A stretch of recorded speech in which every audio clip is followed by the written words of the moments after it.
ಎಲ್ಲರಿಗೂ ನಮಸ್ಕಾರ. ಅಚೀವರ್ ಸಂಸ್ಥೆಯ ವಿಶೇಷ ಸಂಚಿಕೆಗೆ ಸ್ವಾಗತ.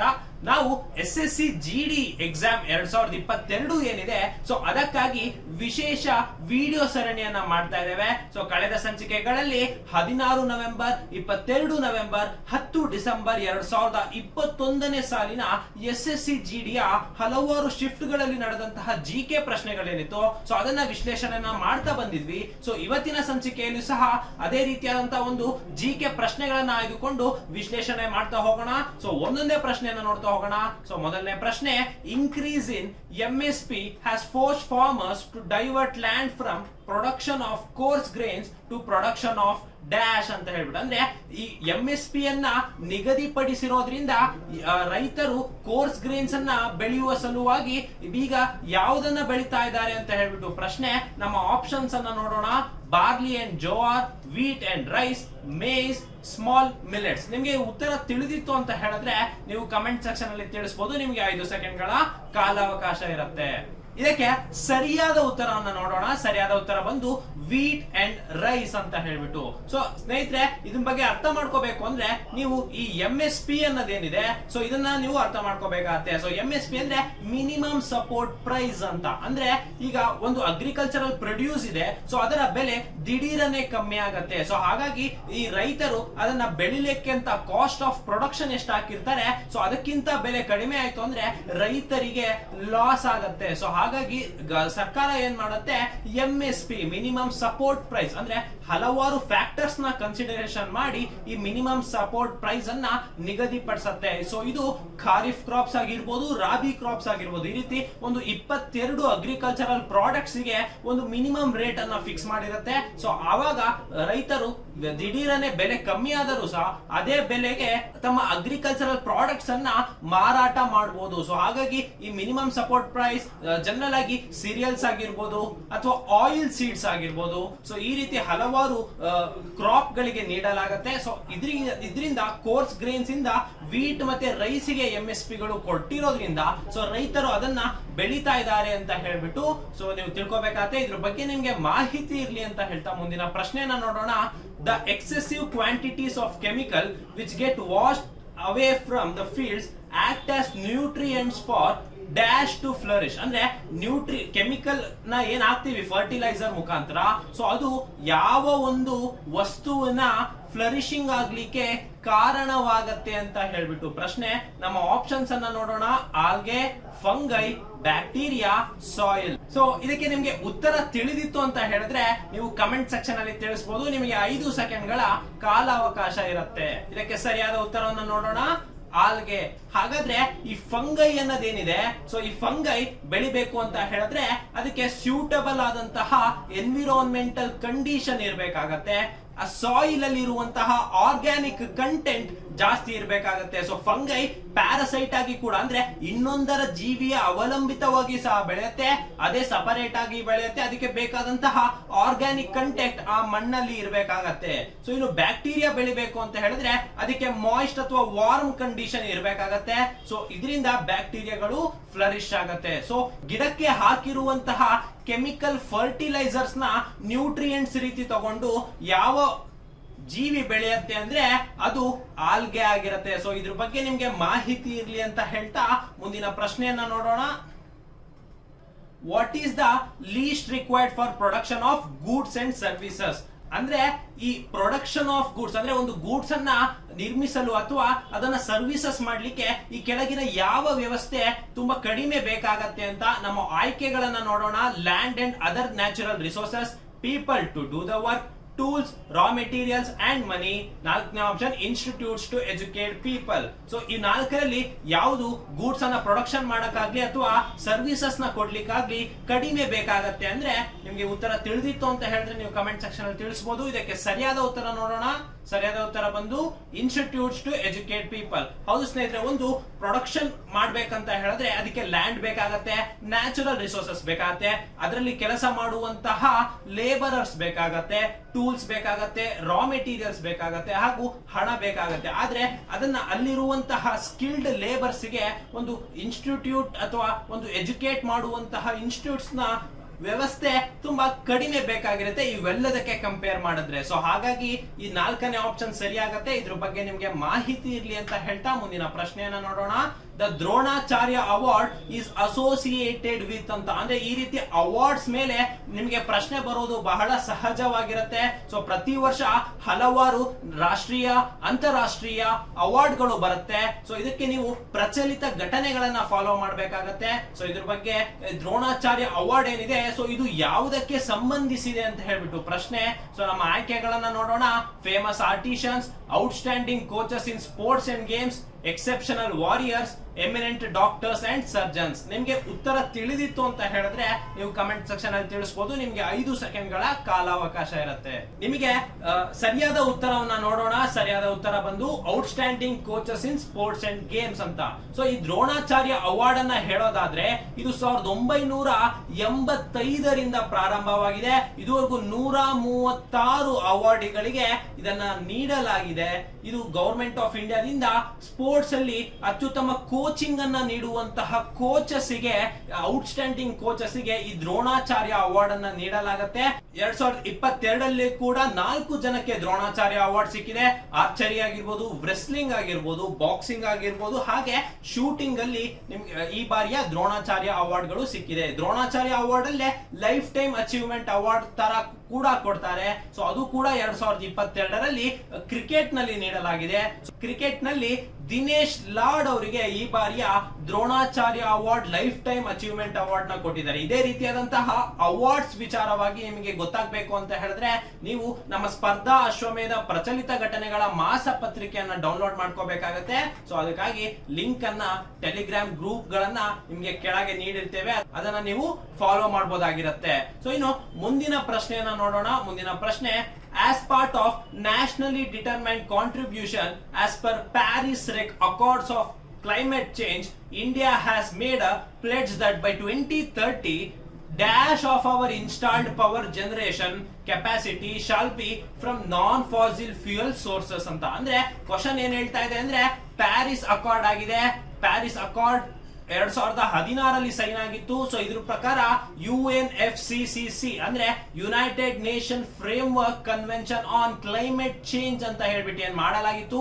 ಸೊ 195 ದೇಶಗಳು ಈ ಪ್ಯಾರಿಸ್ ಅಕಾರ್ಡ್ ಅನ್ನ ಸೈನ್ ಮಾಡಿತ್ತು. ಅಂದ್ರೆ ಕ್ಲೈಮೇಟ್ ಚೇಂಜ್ ನ ಪರವಾಗಿ ಯಾವ ರೀತಿಯಾದಂತಹ ಆಕ್ಷನ್ಸ್ ಅನ್ನ ಅವ್ರು ತಗೋಬಹುದು ದೇಶಗಳಾಗಿ ಅಂತ ಹೇಳ್ಬಿಟ್ಟು. ಸೊ ಅದರಲ್ಲಿ ಗ್ರೀನ್ ಗ್ಯಾಸ್ ಎಮಿಷನ್ ಆಗಿರ್ಬೋದು, ಸೊ ಹಲವಾರು ವಿಚಾರಗಳನ್ನ ಅದರಲ್ಲಿ ಡಿಸ್ಕಸ್ ಮಾಡಿದ್ರು. ಸೊ ಇದರಲ್ಲಿ ಭಾರತದ 2030ರ ವೇಳೆಗೆ ಎಷ್ಟು ಪರ್ಸೆಂಟೇಜ್ ಅಷ್ಟು ತಮ್ಮ ಪವರ್ ಜನರೇಷನ್ ಅನ್ನ ನಾನ್ ಫಾಸಿಲ್ ಫ್ಯೂಯಲ್ ಸೋರ್ಸಸ್ ಅಲ್ಲಿ ಮಾಡಲಾಗುತ್ತೆ ಅಂತ ಹೇಳ್ಬಿಟ್ಟು ಇದೆ ಅಂತ.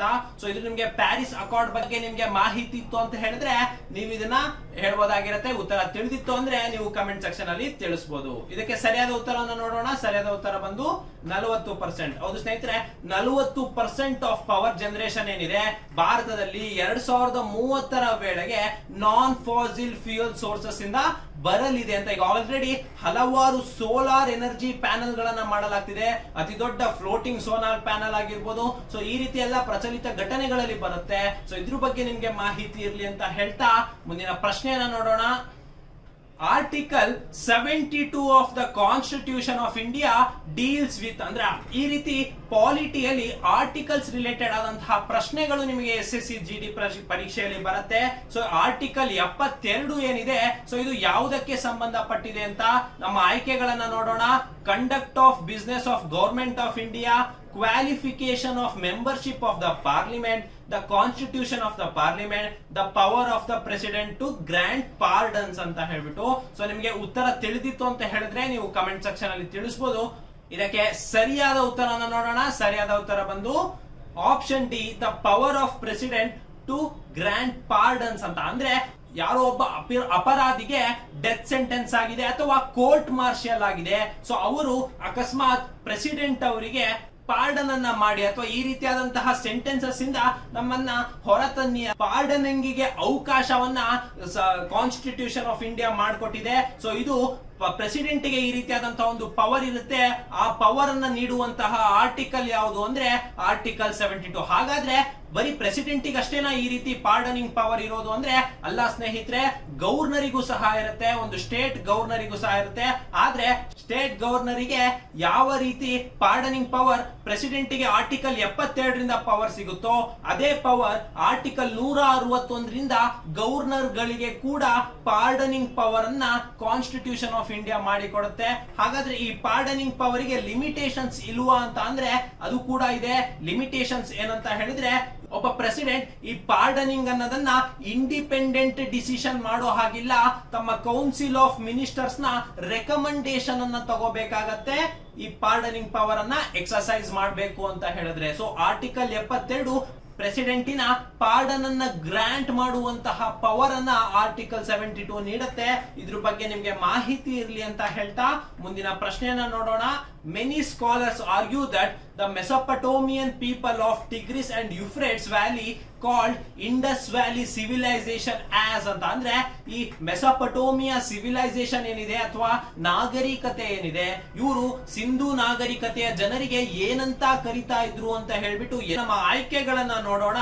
ಮಗನ್, ಮೆಲುಹಾ, ಸುಮೇರಿಯನ್, ಬ್ಯಾಬಿಲಿಯಾನ್ ಅಂತ ಹೇಳ್ಬಿಟ್ಟು. ಸೊ ನಿಮ್ಗೆ ಉತ್ತರ ತಿಳಿದಿತ್ತು ಅಂತ ಹೇಳಿದ್ರೆ ನೀವು ಕಮೆಂಟ್ ಸೆಕ್ಷನ್ ಅಲ್ಲಿ ತಿಳಿಸಬಹುದು. ಇದಕ್ಕೆ ಸರಿಯಾದ ಉತ್ತರವನ್ನ ನೋಡೋಣ. ಸರಿಯಾದ ಉತ್ತರ ಬಂದು ಮೆಲುಹಾ. ಹೌದು ಸ್ನೇಹಿತರೆ, ಈ ಫಿನ್ನಿಶ್ ಸ್ಕಾಲರ್ ಆದಂತಹ ಆಸ್ಕೋ ಅಂತ ಹೇಳ್ಬಿಟ್ಟು, ಸೈಮೋ ಪರಪೋಲಾ ಅಂತ ಹೇಳ್ಬಿಟ್ಟು ಇಬ್ರು ಸ್ಕಾಲರ್ಸ್ ಏನಂತ ಹೇಳಿದ್ದಾರೆ ಅಂದ್ರೆ, ಈ ಮೆಸೊಪೊಟೋಮಿಯಾ ಜನರು ಸಿಂಧು ನಾಗರಿಕತೆಯ ಜನರಿಗೆ ಮೆಲುಹಾ ಅಂತ ಹೇಳ್ಬಿಟ್ಟು ಕರೆದಿದ್ದಾರೆ. ಯಾರ್ಯಾರು ಸಿಂಧು ನಾಗರಿಕತೆಯ ಪಾಠವನ್ನ ಓದಿರ್ತೀರೋ ಅವರಿಗೆ ಇದ್ರ ಬಗ್ಗೆ ಮಾಹಿತಿ ಇರುತ್ತೆ. ಮುಂದಿನ ಪ್ರಶ್ನೆಯನ್ನ ನೋಡೋಣ. ಮುಂದಿನ ಪ್ರಶ್ನೆ, in which of the following places is the head quarters of the eastern command of Indian army located? ಅಂದ್ರೆ ಈಸ್ಟರ್ನ್ ಕಮಾಂಡ್ ಅಂತ ಇದೆ. ಸೊ ಇಂಡಿಯನ್ ಆರ್ಮಿಯಲ್ಲಿ ಒಟ್ಟಾರೆ 7 ಕಮಾಂಡ್ ಗಳಿದೆ. ಸೊ ಅದರಲ್ಲಿ ಈಸ್ಟರ್ನ್ ಕಮಾಂಡ್ ಇದೆ, ಅದು ಎಲ್ಲಿದೆ ಅಂತ ಹೇಳ್ಬಿಟ್ಟು ಪ್ರಶ್ನೆ. ನಮ್ಮ ಆಯ್ಕೆಗಳನ್ನ ನೋಡೋಣ. ಕೋಲ್ಕತ್ತಾ, ಪುಣೆ, ಗುವಾಹಟಿ, ಲಕ್ನೋ. ಇದಕ್ಕೆ ಉತ್ತರ ತಿಳಿದಿತ್ತು ಅಂತ ಹೇಳಿದ್ರೆ ತಾವು ಕಮೆಂಟ್ ಸೆಕ್ಷನ್ ಅಲ್ಲಿ ತಿಳಿಸಬಹುದು. ಇದಕ್ಕೆ ಸರಿಯಾದ ಉತ್ತರವನ್ನು ನೋಡೋಣ. ಸರಿಯಾದ ಉತ್ತರ ಬಂದು ಕೋಲ್ಕತ್ತಾ. ಅದು ಸ್ನೇಹಿತರೆ, ಇಂಡಿಯನ್ ಆರ್ಮಿ ಏನಿದೆ ಇದರಲ್ಲಿ ಒಟ್ಟಾರೆ 7 ಕಮಾಂಡ್ ಗಳಿದೆ. ಸೊ ಅದರಲ್ಲಿ ವೆಸ್ಟರ್ನ್ ಕಮಾಂಡ್ ಚಂಡಿ ಮಂದಿರಲ್ಲಿದ್ರೆ, ಈಸ್ಟರ್ನ್ ಕಮಾಂಡ್ ನಿಮ್ಗೆ ಉತ್ತರ ತಿಳಿದಿರೋ ಹಾಗೆ ಕೋಲ್ಕತ್ತಾದಲ್ಲಿ ಇರುತ್ತೆ. ಸದರ್ನ್ ಕಮಾಂಡ್ ಪುಣೆಯಲ್ಲಿ ಇದೆ. ಹಾಗೆ ನಾರ್ದರ್ನ್ ಕಮಾಂಡ್ ಉಧಂಪುರ್ ಅಲ್ಲಿ ಇದೆ. ಇದ್ರ ಜೊತೆಗೆ ಈ 4 ದಿಕ್ಕುಗಳ ಜೊತೆಗೆ ಒಂದು ಸೌತ್ ವೆಸ್ಟರ್ನ್ ಕಮಾಂಡ್ ಕೂಡ ಇದೆ. ಈ ಸೌತ್ ವೆಸ್ಟರ್ನ್ ಕಮಾಂಡ್ ಜೈಪುರ್ ಅಲ್ಲಿ ಇದೆ. ಸೌತ್ ವೆಸ್ಟರ್ನ್ ಕಮಾಂಡ್ ನ ಒಟ್ಟಿಗೆ ಸೆಂಟ್ರಲ್ ಕಮಾಂಡ್ ಸಹ ಇದೆ. ಈ ಸೆಂಟ್ರಲ್ ಕಮಾಂಡ್ ಬಂದು ಲಕ್ನೋ ಅಲ್ಲಿ ಕಂಡು ಬರುತ್ತೆ. ಈ 6 ಕಮಾಂಡ್ ಗಳ ಜೊತೆಗೆ ಒಂದು ಆರ್ಮಿ ಟ್ರೈನಿಂಗ್ ಕಮಾಂಡ್ ಕೂಡ ಇದೆ. ಸೊ ಈ ಆರ್ಮಿ ಟ್ರೈನಿಂಗ್ ಕಮಾಂಡ್ ಶಿಮ್ಲಾದಲ್ಲಿ ಕಂಡು ಬರುತ್ತೆ. ಸೊ ಈ ರೀತಿ 7 ಕಮಾಂಡ್ ಗಳು ನಮ್ಮ ಭಾರತೀಯ ಸೇನೆಯಲ್ಲಿದೆ. ಇದೇ ತರ ಇಂಡಿಯನ್ ಆರ್ಮಿ ಕಮಾಂಡ್ಸ್ ರೀತಿನೇ ಇಂಡಿಯನ್ ನೇವಲ್ ಕಮಾಂಡ್ಸ್ ಗಳು ಎಷ್ಟಿದೆ ಅಂದ್ರೆ 3 ಇದೆ. ಇಂಡಿಯನ್ ಕೋಸ್ಟ್ ಗಾರ್ಡ್ ಕಮಾಂಡ್ಸ್ ಎಷ್ಟಿದೆ ಅಂತ ಹೇಳಿದ್ರೆ ಅದು 5 ಇದೆ. ಏರ್ ಫೋರ್ಸ್ ಕಮಾಂಡ್ ಎಷ್ಟಿದೆ ಅಂತ ಹೇಳಿದ್ರೆ ಅದು ಕೂಡ 7 ಇದೆ. ಸೊ ಏರ್ ಫೋರ್ಸ್ ಕಮಾಂಡ್ ಅಲ್ಲಿ ಒಂದು ಟ್ರೈನಿಂಗ್ ಕಮಾಂಡ್ ನಮ್ಮ ಬೆಂಗಳೂರಲ್ಲಿ ಸಹ ಇದೆ. ಸೊ ಈ ರೀತಿ ಆರ್ಮಿ ಕಮಾಂಡ್ ಗಳ ಬಗ್ಗೆ ನಿಮ್ಗೆ ಮಾಹಿತಿ ಇರಬೇಕಾಗತ್ತೆ. ಸೊ ಇದ್ರ ಬಗ್ಗೆ ನಿಮ್ಗೆ ತಿಳಿದಿರ್ಲಿ ಅಂತ ಹೇಳ್ತಾ ಮುಂದಿನ ಪ್ರಶ್ನೆಯನ್ನ ನೋಡೋಣ. ಮುಂದಿನ ಪ್ರಶ್ನೆ, which of the following organs is related with the anatomy of human eye ಅಂತ ಹೇಳ್ಬಿಟ್ಟು. ಅಂದ್ರೆ ಈ ಹ್ಯೂಮನ್ ಐ ಅನಾಟಮಿ ಅಂತ ಏನ್ ನೀವು SSLC ಓದ್ತಾ ಒಂದು ಐ ಬಾಲ್ ನ ಡಯಾಗ್ರಾಮ್ ಅನ್ನ ಬರಿತಾ ಇದ್ರೆ ಅದನ್ನೇ anatomy of a human I ಅಂತ ಕರಿತೇವೆ. ಸೊ ಅದರಲ್ಲಿ ಈ ಕೆಳಗಿರುವಲ್ಲಿ ಯಾವ್ದಿರುತ್ತೆ ಅಂತ ಹೇಳ್ಬಿಟ್ಟು ಪ್ರಶ್ನೆ. Stigma, patella, iris, spleen. So ನಿಮ್ಗೆ ಉತ್ತರ ತಿಳಿದಿತ್ತು ಅಂತ ಹೇಳಿದ್ರೆ ನೀವು ಕಮೆಂಟ್ ಸೆಕ್ಷನ್ ಅಲ್ಲಿ ತಿಳಿಸಬಹುದು. ಇದಕ್ಕೆ ಸರಿಯಾದ ಉತ್ತರವನ್ನು ನೋಡೋಣ. ಸರಿಯಾದ ಉತ್ತರ ಬಂದು ಐರಿಸ್ ಆಗಿರುತ್ತೆ. ಸೊ ಹೌದು ಸ್ನೇಹಿತರೆ, ನೀವು ಐ ಡಯಾಗ್ರಾಮ್ ಅನ್ನ ನೋಡಿದ್ರೆ ನೀವು ಕಾರ್ನಿಯಾ ಇಂದ ರೆಟಿನಾ ವರೆಗೆ ಬರಿಬೇಕಾದ್ರೆ ಸೊ ನೀವು ಐರಿಸ್ ಅನ್ನ ಸಹ ಬರ್ದಿರ್ತೀರಾ. ಸೊ ನೀವು SSLC ಮಟ್ಟದಲ್ಲಿ ಇರುವಂತಹ ಈ SSC GD ಪರೀಕ್ಷೆ ಏನಿದೆ, ಸೊ ಹಾಗಾಗಿ ಅದೇ ಮಟ್ಟದ ಸೈನ್ಸ್ ಪ್ರಶ್ನೆಗಳು ಕೂಡ ನಿಮಗೆ ಬರುತ್ತೆ. ಸೊ ಅಲ್ಲಿ ಅನಾಟಮಿ ಆಫ್ ಐ ಅನ್ನೋದನ್ನ ನೀವು ಕಲ್ತಿರ್ತೀರಾ. ಸೊ ಅದ್ರ ಮೇಲೆ ಇದ್ದಂತಹ ಪ್ರಶ್ನೆ. ಸೊ ಐರಿಸ್ ಕಣ್ಣಿನಲ್ಲಿ ಬರುವಂತಹ ಒಂದು ಭಾಗ. ಇದ್ರ ಬಗ್ಗೆ ನಿಮ್ಗೆ ತಿಳಿದಿರ್ಲಿ ಅಂತ ಹೇಳ್ತಾ ಮುಂದಿನ ಪ್ರಶ್ನೆನ ನೋಡೋಣ. The first amendment of the Constitution of India was made in the year ಅಂದ್ರೆ ಭಾರತದ ಸಂವಿಧಾನದ ತಿದ್ದುಪಡಿನ ಯಾವಾಗ ಮೊದಲು ಮಾಡಲಾಯಿತು ಅಂತ ಹೇಳ್ಬಿಟ್ಟು. ಸೊ 1954, 50, 59, 51. ಸೊ ನಮಗೆ ಉತ್ತರ ತಿಳಿದಿತ್ತು ಅಂತ ಹೇಳಿದ್ರೆ ನೀವು ಕಮೆಂಟ್ ಸೆಕ್ಷನ್ ಅಲ್ಲಿ ತಿಳಿಸಬಹುದು. ಇದಕ್ಕೆ ಸರಿಯಾದ ಉತ್ತರ ನೋಡೋಣ. ಸರಿಯಾದ ಉತ್ತರ ಬಂದು 1951. ಸೊ ಒಟ್ಟಾರೆ ಇದುವರೆಗೂ ಪಾಸ್ ಆಗಿರೋ ಬಿಲ್ ನಲ್ಲಿ ಪ್ರಕಾರ 105 ಅಮೆಂಡ್ಮೆಂಟ್ ಗಳು ಆಗಿದೆ ಕಾನ್ಸ್ಟಿಟ್ಯೂಷನ್ ಆಫ್ ಇಂಡಿಯಾಗೆ. ಇನ್ನು 134, 32 ತನಕನೂ ಕೂಡ ಬಿಲ್ ಗಳು ಪೆಂಡಿಂಗ್ ಅಲ್ಲಿ ಇದೆ. ಸೊ ಹಾಗಾಗಿ ಆದ್ರೆ ಪ್ರಪ್ರಥಮ ಬಾರಿಗೆ ಕಾನ್ಸ್ಟಿಟ್ಯೂಷನ್ ಅನ್ನ ತಿದ್ದುಪಡಿ ಮಾಡಿದ ಅಥವಾ ಅಮೆಂಡ್ಮೆಂಟ್ ಮಾಡಿದ್ದು ಯಾವಾಗ ಅಂದ್ರೆ 1951ರಲ್ಲಿ ಅಂತ ಹೇಳ್ತಾ ಇದ್ರ ಬಗ್ಗೆ ನಿಮ್ಗೆ ತಿಳಿದಿರ್ಲಿ. ಮುಂದಿನ ಪ್ರಶ್ನೆಯನ್ನ ನೋಡೋಣ. Which of the following statements about the Mahalwari system of revenue settlement is incorrect ಅಂತ. ಅಂದ್ರೆ ಈ ಮಹಲ್ವಾರಿ ಸಿಸ್ಟಮ್ ಗೆ ಸಂಬಂಧಪಟ್ಟಂತೆ ಈ ಕೆಳಗಿನ ಯಾವ ಹೇಳಿಕೆಗಳು ತಪ್ಪಾಗಿದೆ ಅಂತ. ಸೊ ಮೊದಲನೇ ಆಪ್ಷನ್ಸ್ ಅನ್ನು ನೋಡೋಣ. Right to collect the revenue and pay to the East India company was given to the zamindars ಅಂತ ಹೇಳ್ಬಿಟ್ಟು ಮೊದಲನೇದು ಹೇಳುತ್ತೆ. So the system was devised by Holt Mackenzie. Land revenue under system was revived from time to time. ನಾಲ್ಕನೇ statement ಹೇಳುತ್ತೆ the system was introduced in 1822. So ಇದರಲ್ಲಿ ಯಾವುದು ತಪ್ಪು ಅಂತ. ಸೊ ಇದನ್ನ ನಿಮ್ಗೆ ಹೇಳಬೇಕು ಅಂದ್ರೆ ನಿಮ್ಗೆ land revenue system of British ಗೊತ್ತಿರಬೇಕಾಗತ್ತೆ. ಸೊ ಅದರಲ್ಲಿ ಪ್ರಮುಖವಾಗಿ ಜಮೀನ್ದಾರಿ ಸಿಸ್ಟಮ್ ಅಥವಾ ಏನ್ ಪರ್ಮನೆಂಟ್ ಸೆಟಲ್ಮೆಂಟ್ ಸಿಸ್ಟಮ್ ಅಂತ ಹೇಳ್ತೀವಿ.